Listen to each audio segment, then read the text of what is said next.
Support for this podcast comes from St. Alphonsus Sports Medicine, offering services for sports injury and recovery, with physicians and athletic trainers who provide treatment for fractures, dislocations, sprains, strains, and other sports-related issues.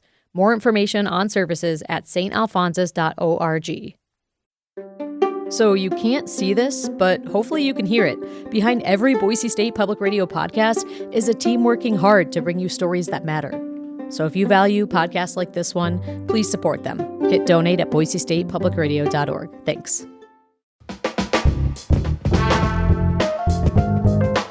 It is Tuesday, May 12th, and this is The Connector, Idaho Daily News from Boise State Public Radio. Good morning, I'm Troy Oppie. Here are this morning's headlines. A major shakeup in the alcohol distribution world has reached Idaho. Plans for dozens of parking spaces for a church in downtown Boise were denied Monday night. And it's not spam, why some folks might be getting a call from the State Tax Commission.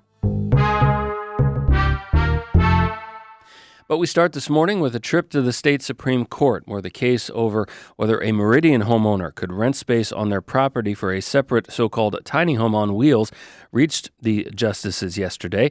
The resident and landlord sued the city, alleging they didn't get due process when Meridian evicted the tiny home and that the city's law was arbitrarily enforced. The resident and landlord then appealed the case to the state Supreme Court after a district court dismissed their due process claims as moot.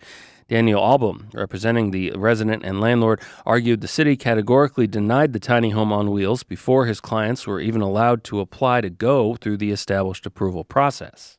And at each one of those stages, there's an opportunity for the applicant to address or fix whatever the city says is inadequate. And so that's what plaintiffs were trying to get into. They were trying to get into that process. But in the stipulations, in the city's own testimony at trial, the city said you won't get to that process. Justice Gregory Moeller pushed back on that argument. It just creates a weird procedural posture for this case that essentially it was the city that stepped in and said, hey, you can't do that. And instead of responding by filing an application and submitting the reasons why they complied, instead they sued the city and said, you can't enforce your laws. The city's representative argued there was a potential path to planning and zoning approval of the tiny home on wheels, and the resident and landlord didn't take it, which is why the lower court ruled in Meridian's favor. The Supreme Court will rule on this case at a later date. A plan to add about 36 new parking spaces in a lot owned by and across the street from the Cathedral of the Rockies Church in downtown Boise was unanimously denied late yesterday by the city's Planning and Zoning Commission. The church says its growing congregation and activities need the new parking in order to not overwhelm the neighborhood. City planning staff say the code no longer allows that without also expanding or building housing. But a frustrated Matthew Adams, representing the church before Planning and Zoning Commissioners yesterday, noted the church has previously been denied the chance to build housing on that block. If we bring a proposal to do housing and the neighbors oppose it and it's denied, and then we bring a proposal to do parking and the neighbors oppose it and it's denied, we need you to tell us what to do, what options are available on this property. Adams says the church's growth in programs and services should meet the expansion requirement to allow new parking. Staff disagreed with that interpretation of the code. The city added hurdles to get new parking lots in many dense neighborhoods as part of the modern zoning code adoption in 2023. Last night's decision could be appealed to the city council. As many of us are swamped with spam text messages and phone calls, the Idaho Tax Commission wants residents to know they'll be making legitimate phone calls starting today to folks who haven't paid their 2025 state tax bill. The commission says about 22,000 individual and business filers in Idaho are in this position, and they'll receive an automated phone call asking them to contact the tax commission. Anyone concerned about the legitimacy of these calls can verify the request online at tax.idaho.gov. Starting today, the Idaho Humane Society will no longer accept stray rabbits for its trap, neuter, and release program. Here's Julie Luqueta with more. The rabbits, affectionately called bench bunnies, aren't really bench bunnies anymore. This has become a prevalent issue all across Ada County. Christine Schalhaas from the Idaho Humane Society says the feral rabbits are seen all across the Treasure Valley, and the organization's neutering program is not slowing down the population. We've taken 68% more rabbits this year when compared to the same last year. And so we were on track to have over 1,000 free-roaming rabbits come through our doors. That's about 10% of all the intakes. But unlike pet rabbits that can be held and loved on, these free-roaming guys are not adoptable. They're scared of people. They run away. They're not interested really in a lot of human contact. It's unclear what's behind the more recent population boom, or really where the first bench bunny came from. But warmer winters, paired with growing suburban landscapes, are ideal for rabbits to thrive. Julie Duguetta, Boise State Public Radio News.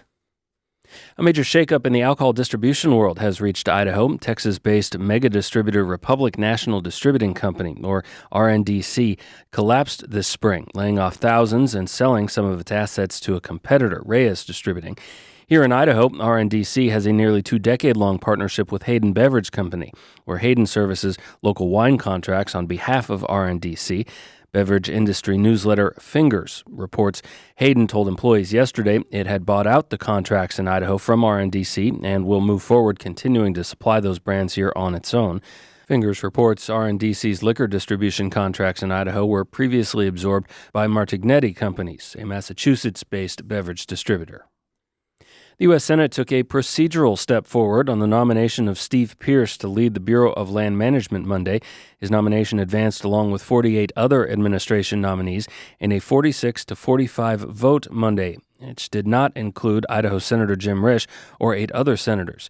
Environmental and outdoor advocacy groups have opposed Pierce's nomination for his past support of wanting to sell off and privatize federal lands. Pierce told Risch in his nomination committee hearing that he would not sell off public lands if put in charge of BLM. An individual confirmation vote on Steve Pierce could happen as soon as this afternoon. Wyoming and Colorado will now collaborate on carbon storage wells near the state border. That model may be expanding to neighboring states. Here's the Mountain West News Bureau's Hannah Mersbach with more. These wells act like giant straws. They inject thousands to millions of tons of carbon dioxide into sealed-off rock formations deep underground. Those pores can extend for miles, according to Lily Barco with the Wyoming Department of Environmental Quality. While state borders are fixed, the geological formations required for safe carbon sequestration are not. Colorado and Wyoming have signed an agreement that could be used by other states. They'll coordinate if there's wells within a mile of the shared state border. Barco says they'll ensure CO2 doesn't cause contamination of drinking water sources, and they'll protect landowners and help communities weigh in. Carbon storage isn't widely used yet, but it's seeing more attention right now. Many data centers want to rely on natural gas for energy, while canceling out emissions by injecting carbon into the ground. Critics argue they should rely on renewable energy instead. For the Mountain West News Bureau, I'm Hannah Mersbach. And that's your Connector. I'm Troy Oppie. Our news director is Sasha Woodruff. Our digital strategy manager is Lacey Daly. Our general manager is Tom Michael. And our listeners are the financial support that keeps this station running. Thanks for your help in that regard. You can always make a gift online. Visit boisestatepublicradio.org to help us out. And thanks.